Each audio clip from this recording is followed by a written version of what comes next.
Bien, donc après avoir créé donc le projet EJB, donc je vous rappelle que dans le projet EJB, donc nous avons créé l'EJB entité. Il s'agit bien de gérer donc les comptes. C'est une entité compte.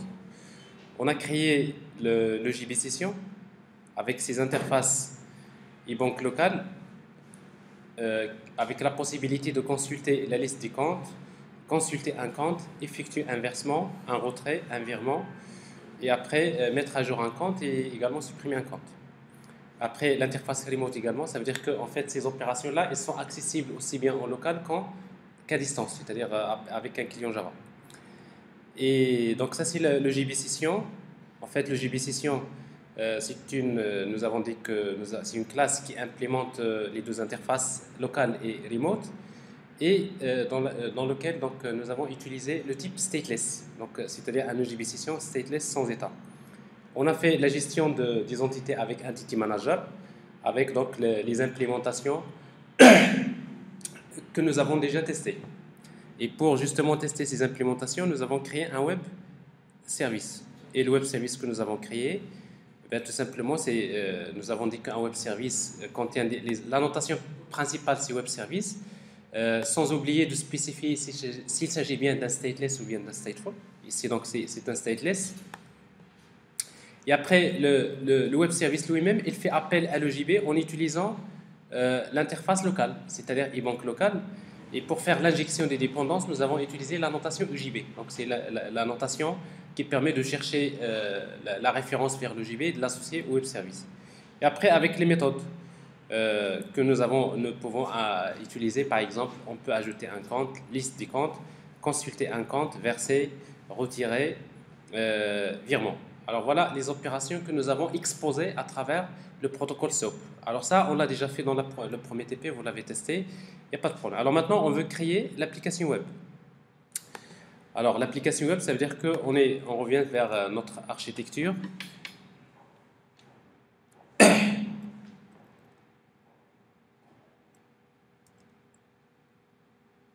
Voilà, on est dans ce sens-là, plutôt avec GPA. Voilà. Donc, on est dans cette architecture-là. Donc, on a créé le web service. Maintenant, on va créer une application web. C'est-à-dire que l'application il est accessible via un navigateur web, un client léger, via le protocole HTTP. Alors, pour cela, ce qu'on va faire, c'est que nous allons créer un autre projet. Donc, le projet EJB, en principe, c'est pour la partie, la couche métier. Donc, on va créer un autre projet web dynamique. Alors, Dynamic Web Project, donc il fait partie de la catégorie web. Dynamic Web Project. Le nom du projet, on va l'appeler Banque Web. Et la même chose, donc il va être déployé dans le même conteneur, c'est-à-dire JBoss. Next. Next. Alors, parce que par défaut, il utilise le module plutôt 3.0. Et vous savez que dans le module web 3.0, la création du fichier web.xml n'est pas obligatoire. Mais si vous voulez l'ajouter, donc vous devrez le spécifier et vous lui demandez de générer le fichier web.xml pour déployer les servlets. Alors pourquoi il n'est pas obligatoire? Parce qu'on peut également déployer une servlette en utilisant les annotations, sans passer par le fichier web.xml. Alors voilà donc le projet. Alors maintenant, ce qu'on va faire, on va tout d'abord créer une servlette. Une servlette. Alors pour créer une servlette, on crée une classe qu'on va appeler banque servlet dans le package web. Alors en fait, une servlette, c'est une classe qui hérite de la classe HTTP servlet, HTTP servlet, et dans laquelle on définit les méthodes de get, de post, en fonction des situations. Alors le fait de définir les méthodes de get et de post, ça veut dire que cette servlette-là, elle peut répondre aussi bien aux requêtes envoyées avec get et avec post. Alors dans un premier temps, on va supposer que la première requête d'ailleurs qui est envoyée vers un contrôleur, c'est une requête avec post, plutôt avec get. Parce que quand vous allez saisir l'adresse d'une application web, vous envoyez une requête avec get. Alors, au niveau de la méthode get, qu'est-ce qu'on va faire? On va juste afficher la vue. Et pour faire un forward vers la vue, on utilise l'objet request. Alors ici, donc les deux paramètres, il y a request et response. Alors pour faire un forward vers la vue, donc je vous rappelle qu'on utilise avec servlet request.getRequestDispatcher le nom de la vue. Alors on va l'appeler bank.jsp et on appelle la méthode forward. Et après on va lui transmettre les deux paramètres request et response. Alors ça c'est un forward, autrement dit donc quand vous envoyez la requête, il passe vers le contrôleur qui est une servlette et cette servlette là, il va faire appel à la vue JSP qui va s'afficher. Alors si vous voulez, alors en fait il y a une grande différence entre forward et redirect parce que la redirection, alors je vais vous expliquer le principe, je vais chercher le document pour répondre à votre question.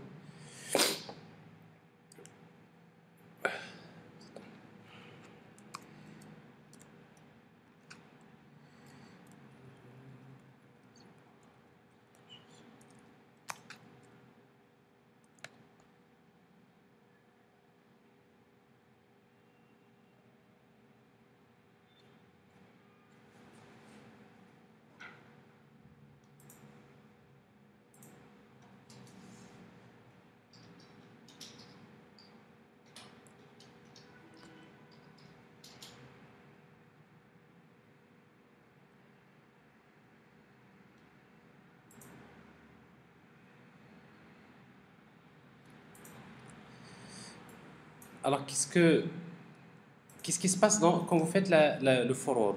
Forward, ça veut dire quoi? Ça veut dire que le client envoie une requête HTTP, il est reçu par le contrôleur, qui est la servlette. Alors, la servlette, qu'est-ce qu'il fait? Il va tout simplement, au niveau du serveur, il fait appel à la vue.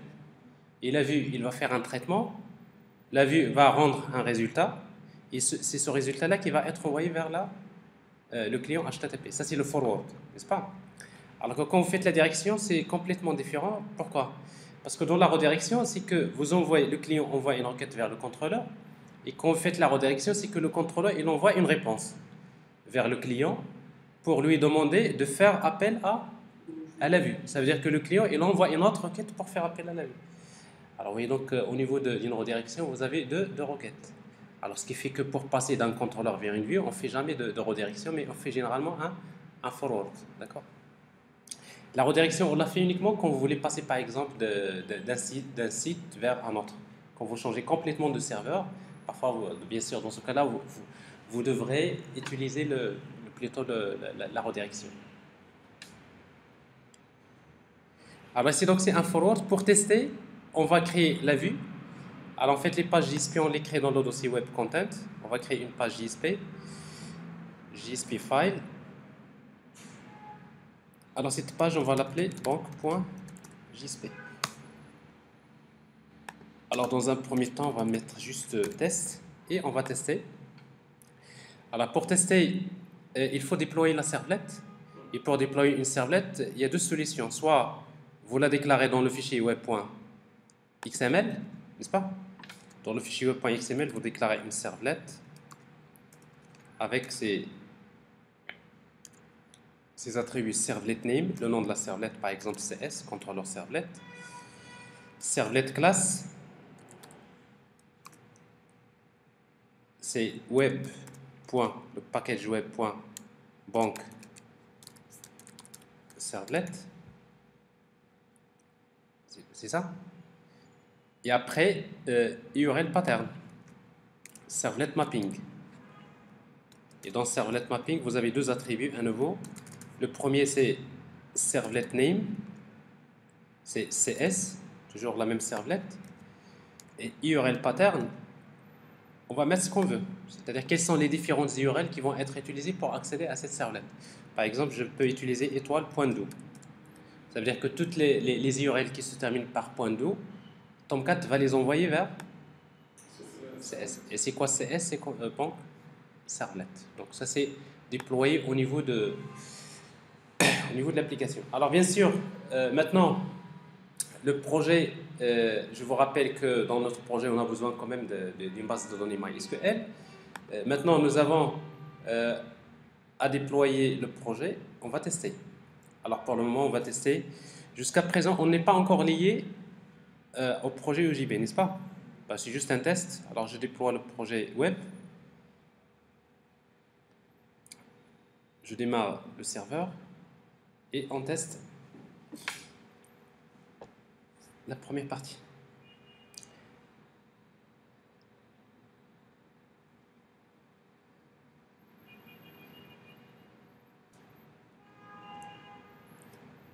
Bien.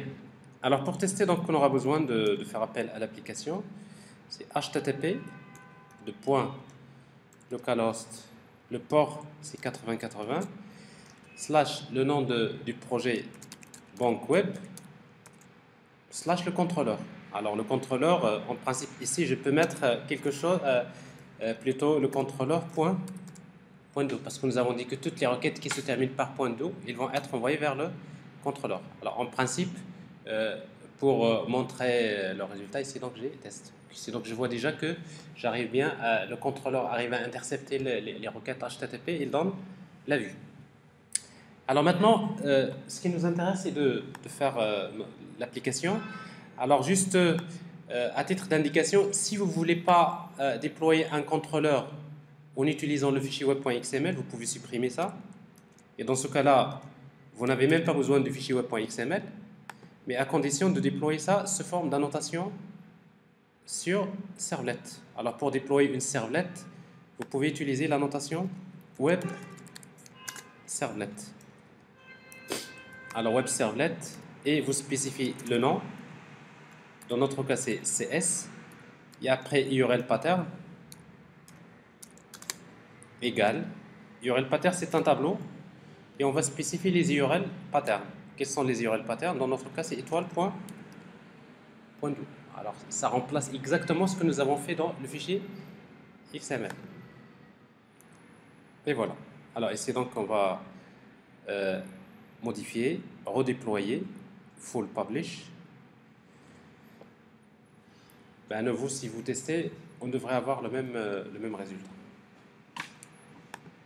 Alors maintenant, dans notre projet, nous avons besoin de faire appel à la couche métier, n'est-ce pas? C'est que le projet web, il dépend du projet EJB. Donc on va tout d'abord faire les dépendances parce qu'en fait, dans le projet web, on a besoin de faire appel à l'EJB session. Donc pour assurer les dépendances, les propriétés du projet web, Java build path, et ici donc on va dépendre d'un autre projet. Alors donc le projet web, il dépend de quel projet? Le projet EJB. C'est tout à fait normal parce que dans le projet web, j'aurai besoin de faire appel à l'interface locale, d'accord? C'est-à-dire l'interface de l'EJB. Ça c'est la première des choses. Et si on fait ça, maintenant notre servlet a besoin de faire appel. Cette servlet-là a besoin de faire appel à. Il est là.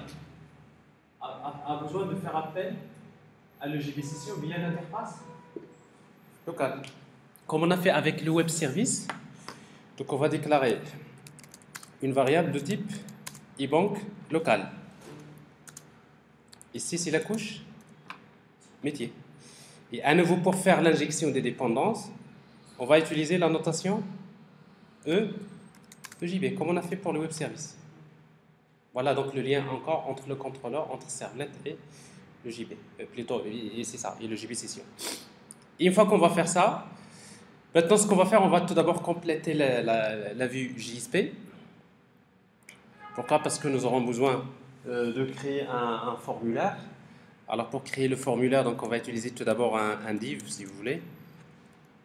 Div, on va l'appeler ID, c'est par exemple form 1, form bank,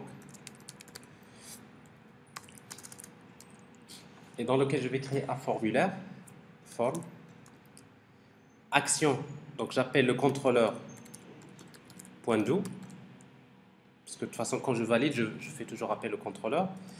Et après, avec la méthode post. C'est-à-dire que le formulaire va envoyer les données avec la méthode post. Voilà. Et dans le formulaire, on va saisir les données. Alors les données, c'est un formulaire, donc on peut utiliser donc un tableau pour le formater. Donc table, dans lequel il y a des lignes, TR, avec des cellules TD. Alors ici, donc il y a le code, code 1, si vous voulez, le code du compte.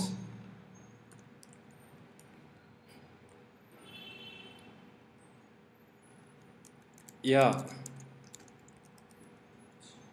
une zone de texte, donc c'est input. Alors pour le moment c'est du HTML, donc c'est donc input type égale à texte, name égale code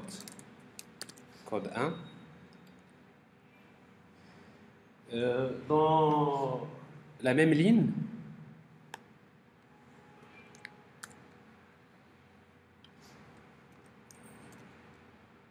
code 2,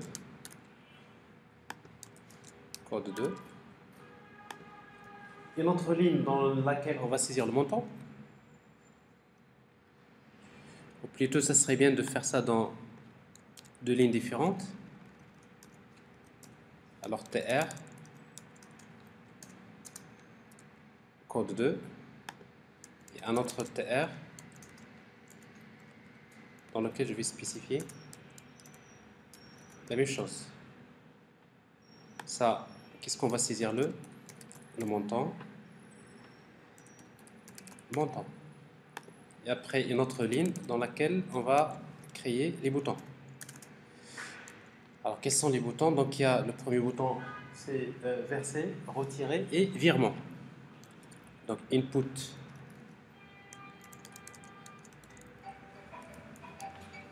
Alors, input type submit, oui. Name égale, on va l'appeler action. Enfin, le bouton, on va lui donner le nom action et la valeur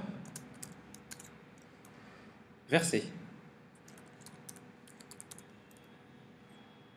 Ben, on va faire la même chose pour créer un bouton qui porte le même nom action, et dans le nom, la valeur c'est retiré, et un autre qui porte le même nom avec la possibilité d'effectuer un virement. Alors ça c'est le début de la page JSP.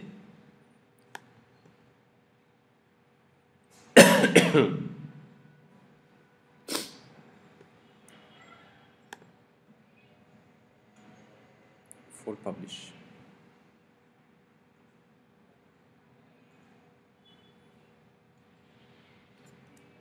Alors pour le moment, il n'a pas encore chargé complètement le contexte. Il y a un problème. Class not found. Alors déjà vous allez trouver, il y a un problème, c'est que quand vous déployez on a déployé le projet web, mais on n'a pas déployé le projet EJB, n'est-ce pas? Alors maintenant, du moment que le projet web, et ça c'est important, du moment que le projet web il est lié au projet EJB, les deux projets doivent faire partie du même conteneur, du même projet. Alors c'est pour cela que généralement on crée ce qu'on appelle un projet IR, un projet Enterprise Application Project, et dans lequel on va regrouper les deux projets. Alors si vous avez plusieurs projets web avec des projets EJB qui sont déployés dans le même serveur, et si vous avez des dépendances entre les projets, généralement il faudrait les regrouper dans un seul conteneur, dans un seul projet Enterprise Application Project, et ce qui va permettre d'assurer les dépendances d'une manière assez simple. Alors pour faire cette opération, on va créer un projet. On va créer un projet Enterprise. Donc dans la partie Enterprise Edition J2E, plutôt Enterprise Application Project. Alors ce projet-là, on va le créer, on va l'appeler banque tout court. Banque IR, j'ai déjà un, je vais l'appeler banque IR 2. D'accord? Il est déployé dans le même projet, next, et après vous spécifiez les projets que vous voulez intégrer. Il y a ce projet-là, il groupe, soi-disant, il regroupe le projet banque EJV et le projet banque web. Alors, sauf que maintenant, quand on va déployer le projet, ben, on va plus déployer les projets indépendamment, mais vous allez déployer directement le projet IR. Et vous allez voir d'ailleurs ce projet IR, il regroupe les deux. Alors ça c'est important. Et ici donc vous avez un projet EJB, généralement c'est un fichier .jar qui va être généré. Un projet web, c'est un fichier .war, web archive. Et un projet IR, c'est un projet .ir. Donc globalement, ça regroupe ça. Alors une fois qu'il est déployé, alors maintenant on voit que maintenant tout est déployé correctement. Et après, on pourra tester. Alors voilà ce que j'ai pour le moment. D'accord? Alors, et en même temps, je voudrais afficher la liste des comptes. Alors pour afficher la liste des comptes, je reviens au contrôleur. Je sais que quand j'envoie la requête avec get, ce que je vais faire, je vais charger la liste des comptes. Alors où est-ce qu'on va les stocker? On va les stocker dans l'objet request. Dans l'objet request, je vais créer un attribut que je vais appeler compte. Et dans cet attribut compte, je vais tout simplement faire appel à la couche métier et j'appelle la méthode getAll compte. Alors ça veut dire quoi? Quand j'appelle le contrôleur, avant de faire un forward, j'ai la liste de comptes. D'accord? Alors maintenant, cette liste de comptes que j'ai ici, je peux l'afficher maintenant dans la vue. Si vous travaillez dans le projet bancaire ou dans le projet web? Là, maintenant, je suis dans le projet web. Le projet EJB, ça y est, donc pour nous, il contient déjà la couche métier, on l'a oublié. Non, le projet IR, il est là. Je travaille. De toute façon, le projet, ce que je déploie, c'est le projet IR. Et maintenant, je travaille sur le projet web. Mais sachant que le projet IR que j'ai créé, c'est un projet dans lequel j'ai regroupé les deux projets. Et d'ailleurs, si vous regardez les propriétés du projet ici, vous allez trouver le deployment assembly, vous trouverez qu'il contient banque EJB et banque web. D'accord? Mais bien sûr, quand vous travaillez dans chaque projet indépendamment. Mais après, quand vous déployez le projet, vous déployez que le projet IR. Et le projet IR, il regroupe les deux projets. Donc ça, c'est, on va dire, déjà un passage obligatoire. Généralement, c'est ce qui se fait. Alors maintenant, comme je disais, dans notre contrôleur, ici, ce que je fais, avant de faire le forward, je vais récupérer la liste des comptes à partir de la couche métier et je vais la stocker dans un attribut que je vais appeler compte. Alors maintenant, au niveau de la vue, donc, je vais afficher la liste des comptes. Et pour afficher ce tableau des comptes, alors soit que j'utilise le JSP standard ou bien on peut utiliser les expressions GSTL, les tags libres GSTL. Alors c'est ce que je vais faire. Alors si vous voulez travailler avec GSTL, alors je vais effacer tout ça. Si vous voulez travailler avec HTML5, vous effacez également ça.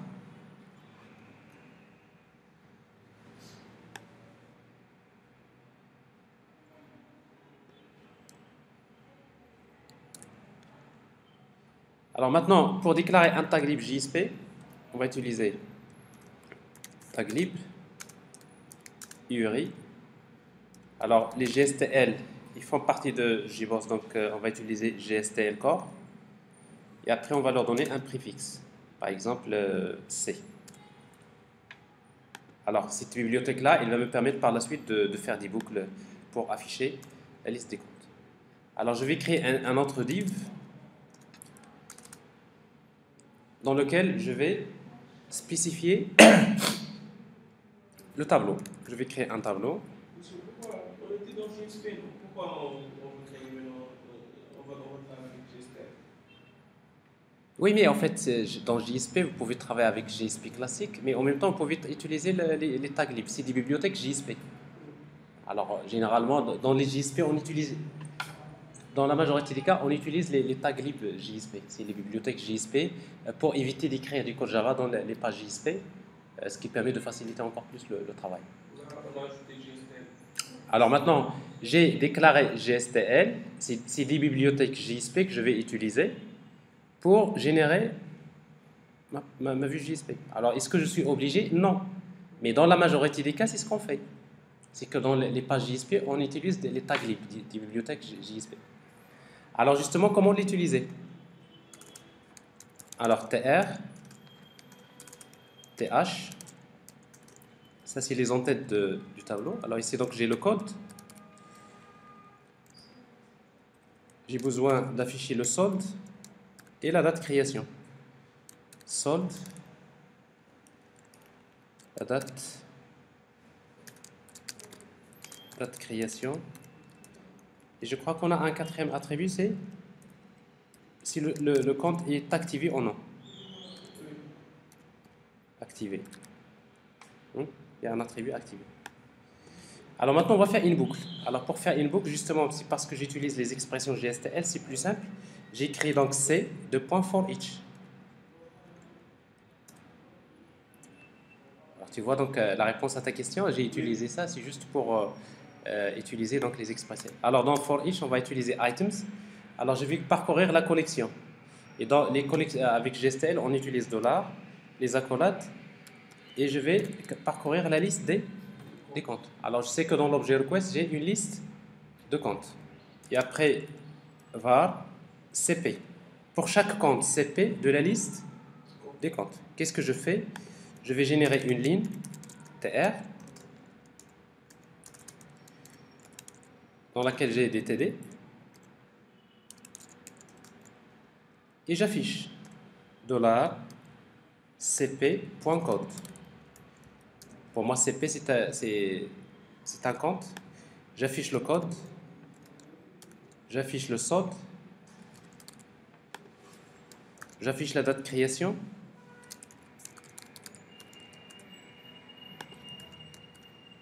Et j'affiche l'attribut active.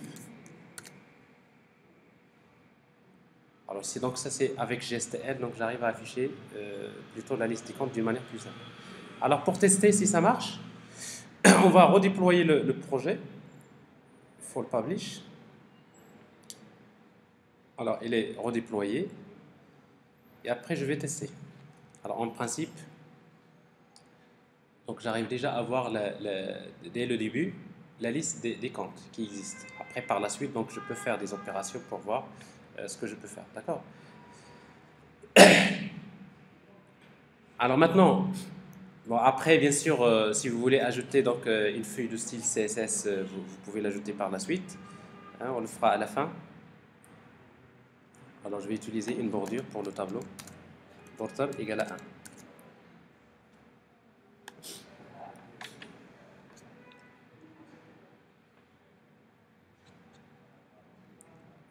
Alors, avec JBoss, en principe, à chaque fois que vous faites la modification, après 15 secondes après ou 10 secondes, en fonction du paramétrage, il redéploie le contexte. Mais si vous ne voulez pas patienter, vous devrez utiliser full publish. Alors, comme ça, vous êtes sûr qu'il a mis à jour le contexte. Alors, voilà ce que j'ai ici. Alors maintenant, on va essayer donc de passer aux opérations. Je voudrais effectuer un versement pour voir si tout marche bien. Alors pour effectuer un versement, maintenant, je suis dans la vue, je clique sur le bouton et j'envoie une requête avec quelle méthode? Post. J'envoie les données, mais en même temps, j'envoie le bouton action. Alors après, je dois tester si l'action égale verser ou bien retirer ou bien virement. Alors ça, c'est pour notre cas ici. Alors c'est exactement ce que je vais faire. Donc à nouveau, dans la méthode de post, j'ai les deux objets request et response. Et après, on va récupérer tout d'abord l'action. String, l'action égale request.getParameter. Le paramètre, c'est action. Et après, if action point equals versé, je fais ça. Else. Alors j'ai 3 cas à traiter pour le moment.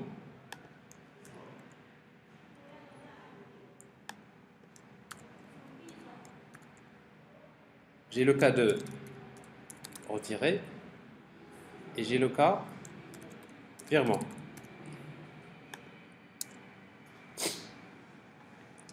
Alors quand il s'agit de verser, qu'est-ce que je dois faire? Je dois récupérer le code.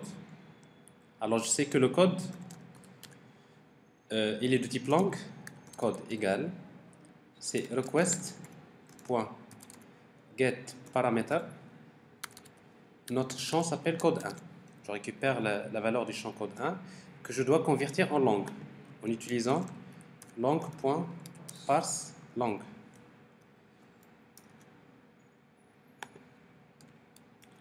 Je récupère le montant.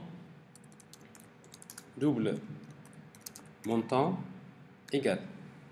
La même chose, c'est double.parseDouble request.getParameter.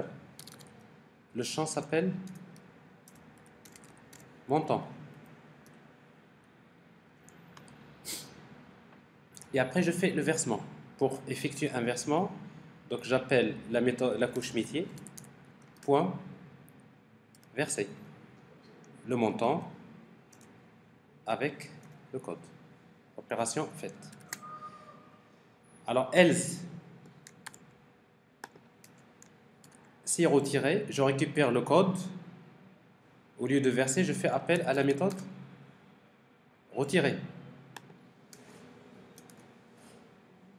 OK?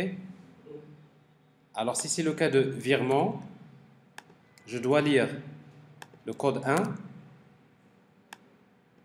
Je lis également le code 2.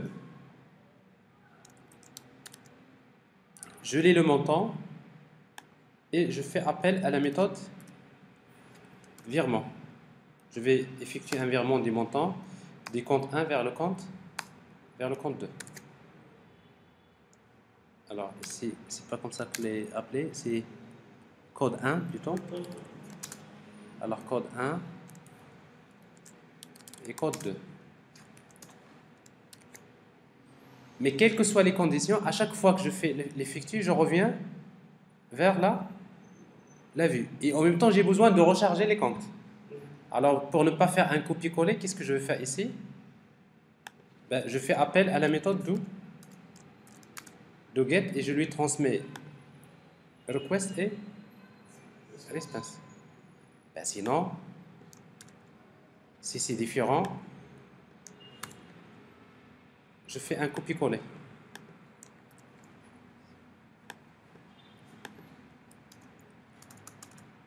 Oui, donc je charge les comptes et en même temps je retourne vers la page JSP. Et a priori donc cette partie est terminée. On va essayer de publier.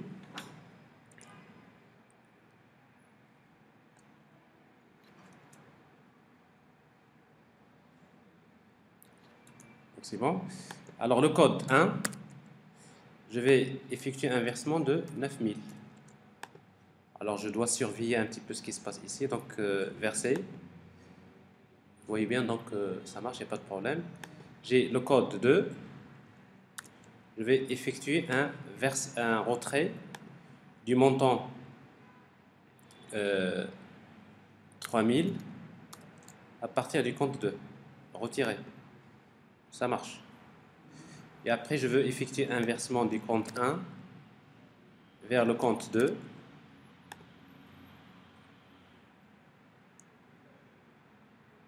Avec un montant de 4000.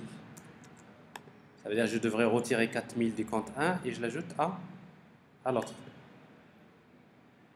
Ça marche. Alors c'est donc, vous voyez donc, la partie web, ça va très vite. Pourquoi? Tout simplement parce que vous avez une couche métier qui est pratiquement bien faite, Alors en plus, là on travaille avec GSP Servlet, c'est un peu, on va dire, la base. Mais après, si vous travaillez encore avec GSF ou avec un autre framework, c'est encore plus rapide. Et après, pour terminer, si vous voulez ajouter un nouveau compte. Alors pour ajouter un nouveau compte, en principe, qu'est-ce qu'on devrait spécifier? On a besoin de saisir que le montant de l'opération. Alors, on va ajouter un bouton pour ajouter un nouveau compte.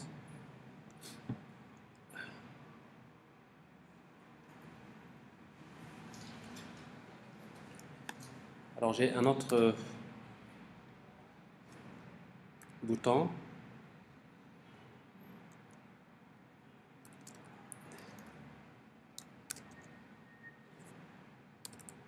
Value. Ajouter. Alors, pour ajouter un compte,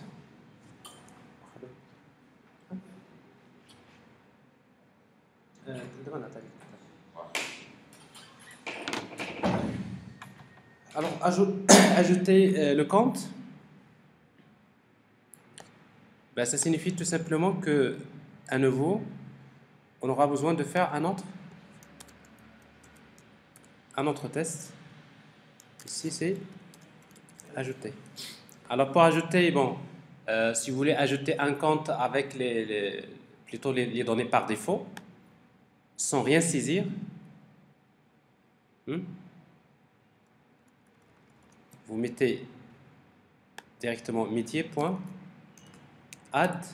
compte. Et vous créez un compte. Alors, quel compte? Et vous prenez les valeurs par défaut. Vous prenez par exemple le compte sans paramètres. Et dans ce cas-là, il y aura les valeurs par défaut. Mais si vous voulez, vous supposez que le solde égale 0, vous créez un compte avec un solde égal à 0. Mais si vous voulez, vous pouvez toujours lire la valeur du montant avec la date de création, c'est la date système, new date. Alors vous avez posé tout à l'heure la classe compte, quand vous dites add compte, c'est au moment de la création que je spécifie les informations. Donc la date système. Ensuite, alors ça c'est pas la bonne date, puisqu'en fait c'est oui c'est bien ça. New date, virgule. Quoi d'autre? Il y a le active. Alors ça veut dire que le compte il est activé.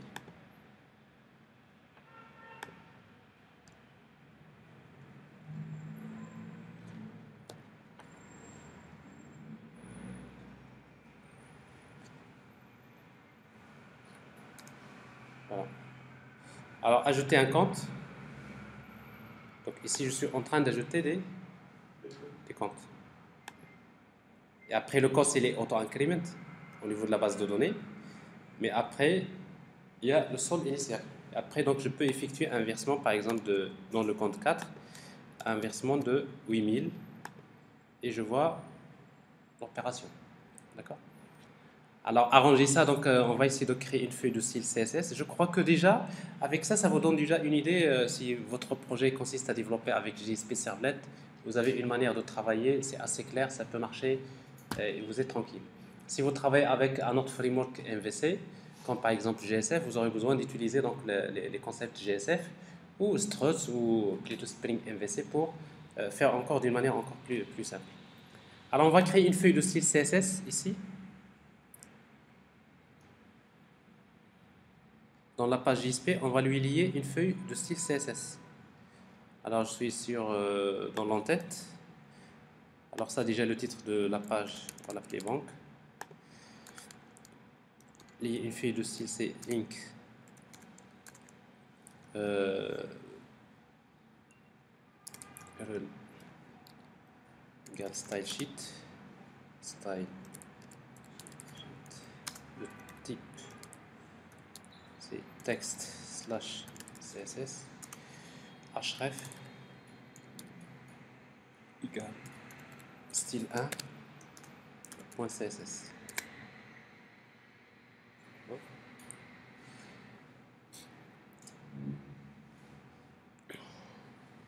Alors on va créer une feuille de style CSS, new, CSS, file. qu'on va appeler style 1.css.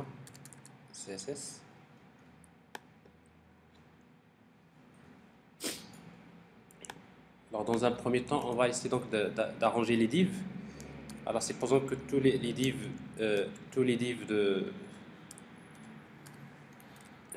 la page, je vais utiliser donc les espacements entre les divs avec notamment la margin. On va prendre 10 pixels avec padding, l'espace entre le contenu et les bordures du div, 10 pixels. Et par exemple une bordure avec border 1 pixel en pointillé dotted avec la couleur par exemple un gris par exemple. Alors on va juste vérifier si déjà on est lié bien à la feuille de style full publish.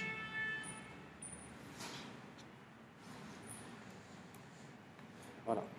Alors je vois ici donc les bordures des divs, d'accord. Après par la suite donc j'aurai besoin d'arranger le tableau. Alors le tableau que je vais créer ici, alors je ne vais pas mettre de bordure. Donc la bordure il n'y a pas. Et par contre je vais utiliser une classe table 1. Alors comme ça dans la feuille de style, je vais créer table 1, par exemple th, les en-têtes du tableau. Donc je vais utiliser une couleur de background. Par exemple, je vais utiliser la couleur pink, par exemple. Après, la même chose, margin, du top padding.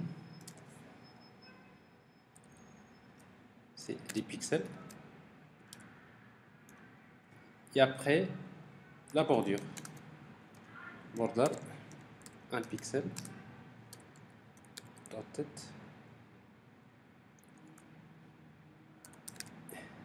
Et une couleur. Alors, ce que je fais pour les TH, je le fais également pour les TD. Alors, pour les TD, donc je vais changer la couleur avec la couleur white. Voilà. Alors, il faut recharger le contexte. Pourquoi il faut à chaque fois recharger le contexte? Parce que à chaque fois que vous publiez, ça je ne l'ai pas montré, à chaque fois que vous republiez, qu'est-ce qu'il fait? Il génère. Alors si vous revenez dans le GBoss, on a travaillé je crois avec la version 9. Dans GBoss, vous trouverez standalone, deployment, et qu'est-ce que vous trouvez? Vous trouvez qu'il génère un fichier .ir. Donc ça c'est le projet. Il le génère et le déploie. Et dans le .ir, qu'est-ce qu'il y aura? Il y aura le projet web, c'est le .war, et le projet EJB, c'est le .jar. Donc c'est comme ça que le projet il est déployé au sein de GBoss.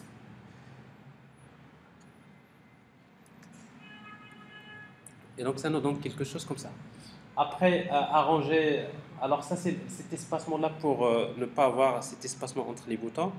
Vous allez penser à ajouter de...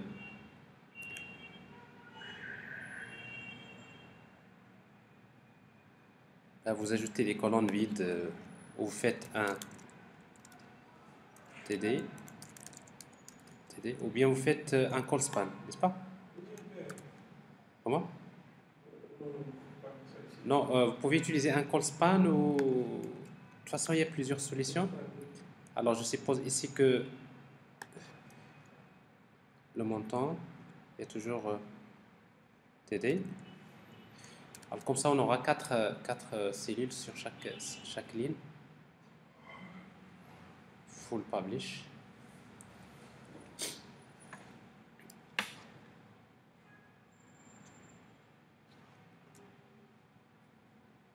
Alors, je recharge.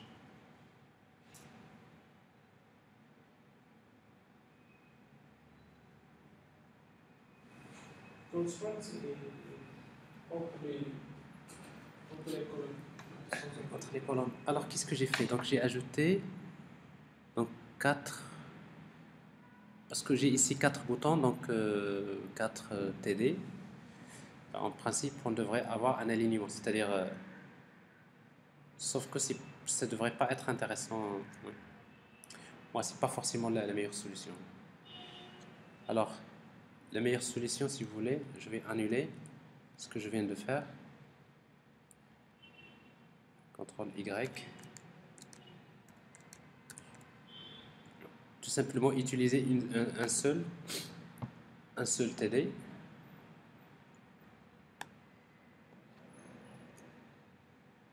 Vous pouvez le faire dans lequel vous mettez les 4 boutons.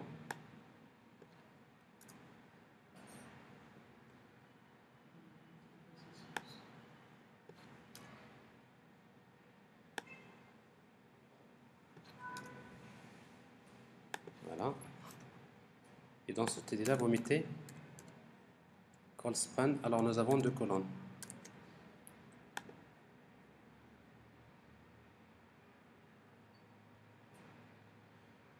Alors, full publish.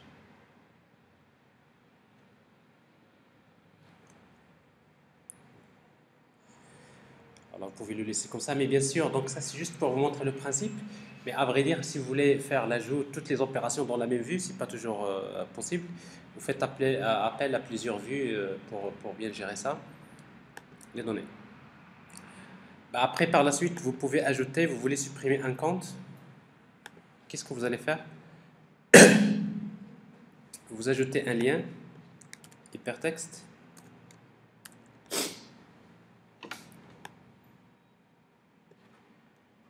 Alors dans le lien hypertexte, c'est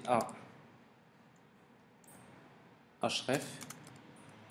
La même chose, on appelle le contrôleur, c'est toujours contrôleur.do, point d'interrogation, et j'envoie par exemple le paramètre qui est le code du compte que je veux supprimer.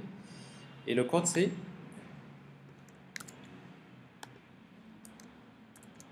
ça, n'est-ce pas? Mais à condition d'envoyer également un paramètre action égal, donc pour moi c'est del and. Alors ici donc j'envoie le paramètre action et également. Alors sauf que bien sûr ici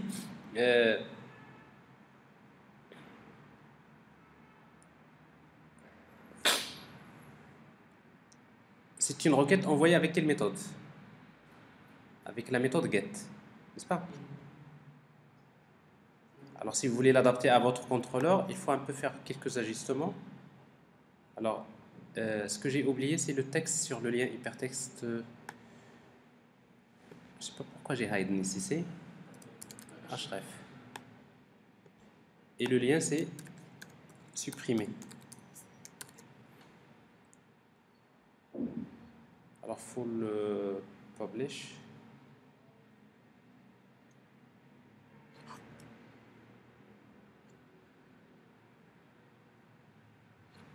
Voilà. Alors quand je clique sur le lien, vous voyez donc j'appelle action.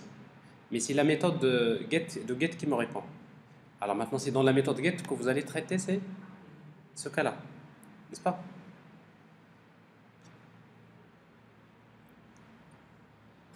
Alors pour traiter ça dans la méthode doGet,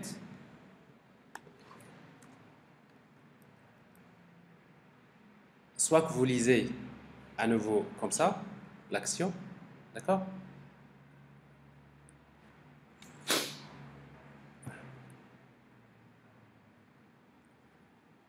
Alors je fais quelque chose de plus simple, donc je récupère l'action.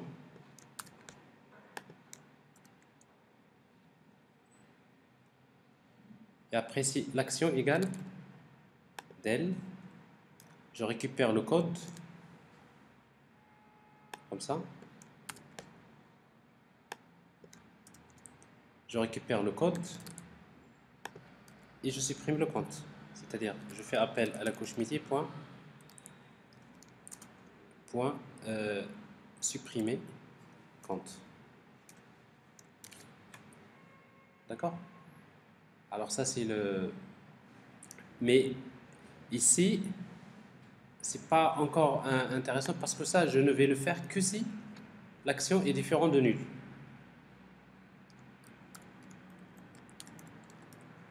Parce que quand j'appelle la requête la première fois, C'est action est différent de nul. Je fais ce test-là. Comme ça, j'évite tout problème. Sinon, je prends ce traitement, je l'ajoute ici, d'accord? Et après, par la suite, ici, vous faites appel à la méthode de poste. Alors, il y a toujours des possibilités de gérer ça. Et on peut regarder donc l'opération. Ben sinon, tout simplement pour éviter, vous créez carrément, au lieu d'envoyer une requête avec get, vous envoyez une requête avec post pour supprimer. Et dans ce cas-là, ça doit passer par un formulaire. Alors voilà donc, alors je reprends, je peux faire ça et je peux supprimer les comptes. Mais bien sûr, supprimer un compte comme ça, c'est de la catastrophe. Si à chaque fois qu'on clique, on supprime des comptes.